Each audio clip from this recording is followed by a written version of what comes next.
Hi, Bonnie. Welcome to Sunday Serve, where we dish all of the hottest tea from RuPaul's Drag Race UK Season 7. Are you ready to spill the gossip with us?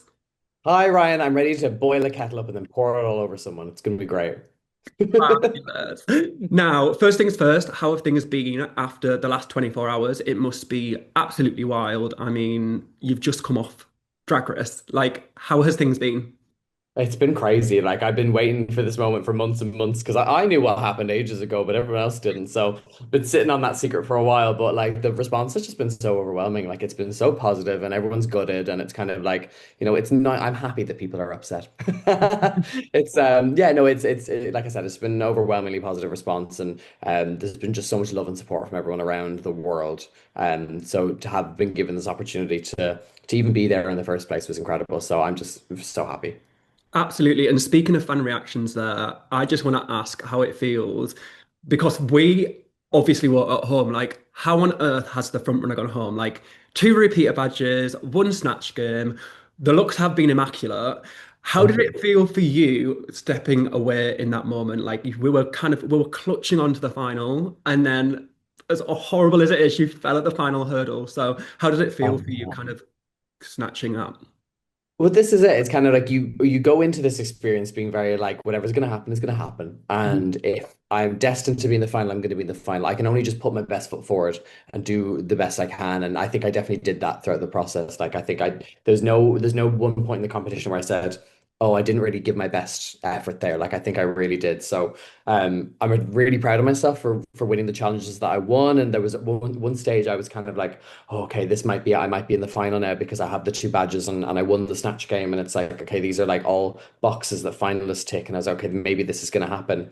But like obviously it wasn't meant to be and that's okay. I've kind of made peace with that and I'm like, you know what? Sometimes it's better to be the robbed queen than it is to go further than people want you to. So I was just happy to be there in the first place and I'm in every episode. I'm back next week for the roast in the audience, so I can say I was there all the entire time. Exactly. And speaking of those repeater badges, now you won Snatch Game as chair. Now, I would go as far to say that there's never been such an iconic Snatch Game character because usually people will bring a character and spin it on its head, but you did do that. You turned chair into a chair.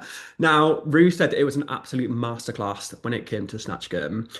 One, how did you prepare for this? Two, how did it feel kind of knowing that you were like taking such a huge risk for something like Snatch Game? Like it is Rue's favorite challenge. So how did that feel? Yeah, it was like a stupid idea that kind of just got legs and started running.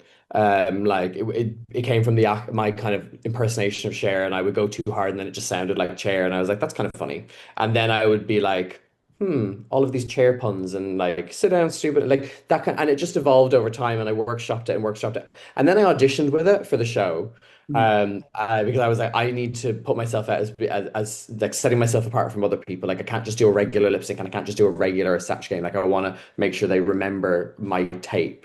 And I did it. And then I sent the tape in and I was like, wait, hold on. Cher is RuPaul's favorite person.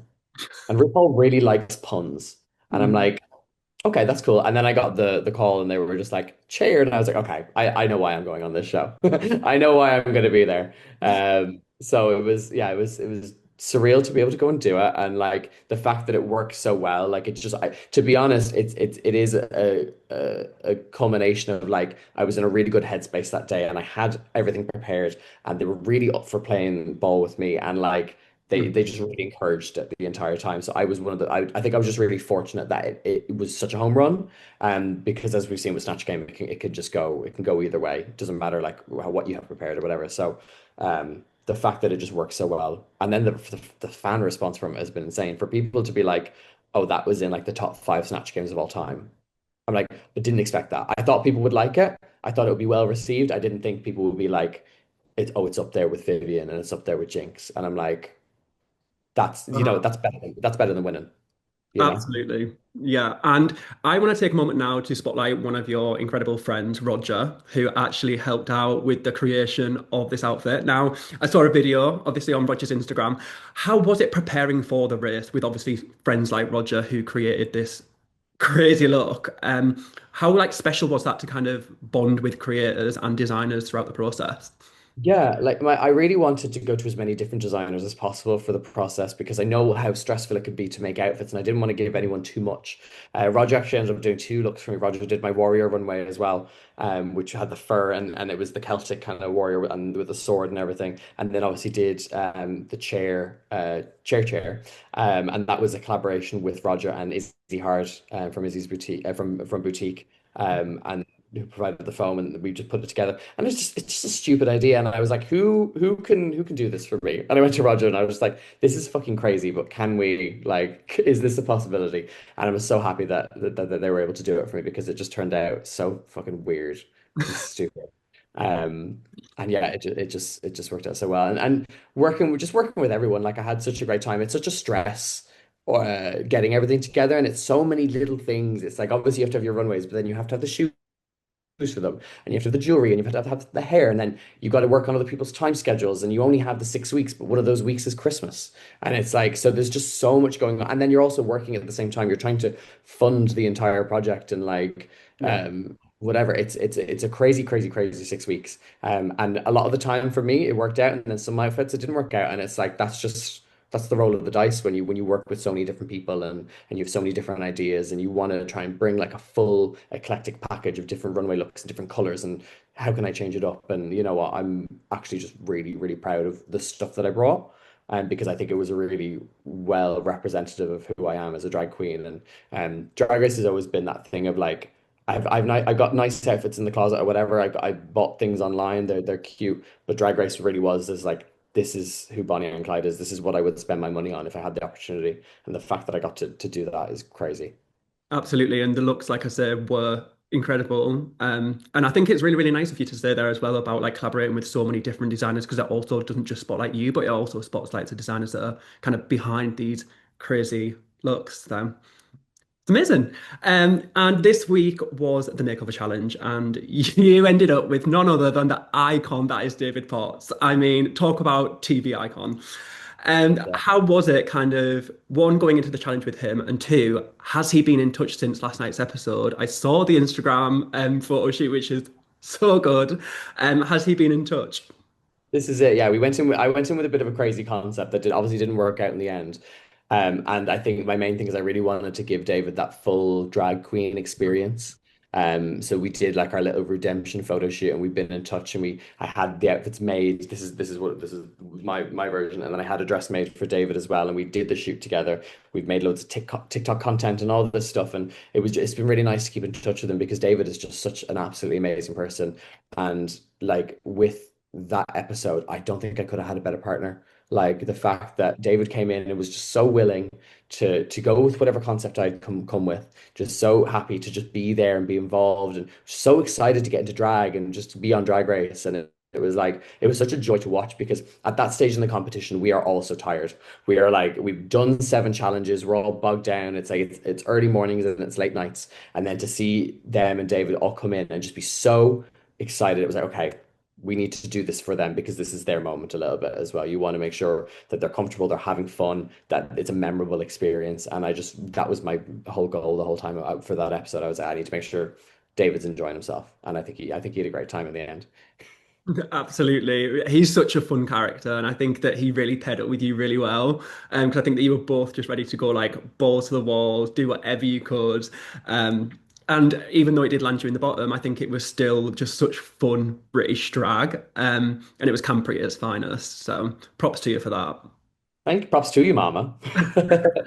And this week, you unfortunately landed in the bottom two with your sister, Catherine Feelings. Now, how did it feel standing across the stage from her? Not to kind of throw Catherine under the bus, but she didn't have any badges at that point, and you had two. So, how did it feel when kind of the lightning struck and you were like, "I'm about to have to lip sync"? Yeah. Your sister. It's like it's a weird thing because you expect at some stage you might have to lip sync in the show and you're mentally prepared for it or whatever, but it's such a weird experience being under the lights and they go and then the sound effects happen and you're like it all happens like in real time and you're like oh my God I'm about to lip sync in front of RuPaul like that was and to be honest as nervous as I was that oh I might go home here, I was like, oh my God, no, I get to perform in front of RuPaul. I get another opportunity to show what I can do. And I'm quite a confident performer. And I had the song down and it was like I was ready to go. And like there was a little bit of me that was like, not that I've got this in the bag, but I was like, okay. Like track record wise, Catherine's done so well in the competition. Catherine's been high in so many weeks and she's done such a good job. But like when it comes to the badges, obviously I have the two. So on paper, it's like I think I had a little bit more of a lead, but as we've seen, it's not about that. It's about how it's RuPaul's Drag Race at the end of the day, and you can have five badges, and if RuPaul's not feeling what you're doing that day, you can be gone. And it's a game of survival rather than a game of track record, I guess. And Catherine deserves the world, and I'm so happy that she got to stay. Obviously, it would have been nice to get to the final, but at the end of the day. I'm so grateful for the response that I've received from it. People are really upset, and I love that. People have been so just supportive and so like overwhelmingly coming out and saying how much they enjoyed my time on the show. And you know what? I think I'm glad to have kind of gone early than overstayed my welcome, a little bit. I'm very happy with what I did the entire time. And you know what? It might convince people they might need to see a little bit more Bonnie and Clyde in the future. Absolutely. Now it is time to get a little bit more tea and go into a quick fire round. Oh, here we go. So, is there one moment that we didn't get to see on screen that you really, really wish that we did? Whether that's drama, whether that's kind of a praise from Rue, what's one thing that you wish that we got to see? We're there so often, like we're there so long, and there's a lot that we shoot. But there's one a sentimental thing that I will say. There's a moment in this critique of the makeover where I say that this is true. Every single one of the girls that was on the stage helped me in getting the outfit together for the runway. There was people that sewed on buttons for me. There's people that gave me advice for sewing and gave me like just a lot of encouragement or whatever because it's just not my skill set, so I was like stressed out the entire time, and each and every single one of them like completely like helped me even though they didn't have to. It is a competition at the end of the day, and they could have just let me kind of do like kind of stress even more, but they were all such sisters, and the fact like I would have loved to have for that to have gone on the TV and just shown my appreciation even more that they all are such amazing people. And so I'm just so grateful to them that they all kind of helped me in that moment. So that was the one thing from this episode that didn't make air, unfortunately. Absolutely. And who was your top serve of the week? Who would you say kind of killed it this week? Like it's obviously between Bones and Celexa. Like those girls are like they are the look queens, and they bring such polish to the runway, and as well like stuff we haven't seen as well, which is really hard to do. They both have a very unique kind of aesthetic, but it's also still so fashionable and gorgeous and stunning to look at. And yeah, like Bones and Celexa killed it this week, so props to them. Absolutely. And speaking of a couple of conversations ago, we spoke about a few Manchester Queens. I want to ask who you would like to see on a future RuPaul's Drag Race UK season. Well, listen, I still have to rep for the Irish girls, don't I? So I'm gunning for a bit of. There's one queen who's based in Gran Canaria, but she's moving to London very soon, so you never know, she might be a shoe-in. She's called Polly Glamorous. She's from Cork in Ireland, and she's a live singer. She's incredible. And then God, there's so many girls like who could do it, but I'm gonna put Polly down as my one. Absolutely. That's fabulous. And what is next for Bonnie? Can we see Chair on tour? Is there any projects coming up? Tell us all.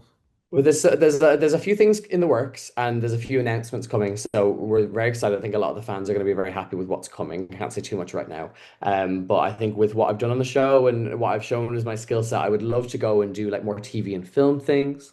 So if there's anyone who wants to put me in a movie, I'll be there. If anyone wants to see me on a TV show, I'll be there.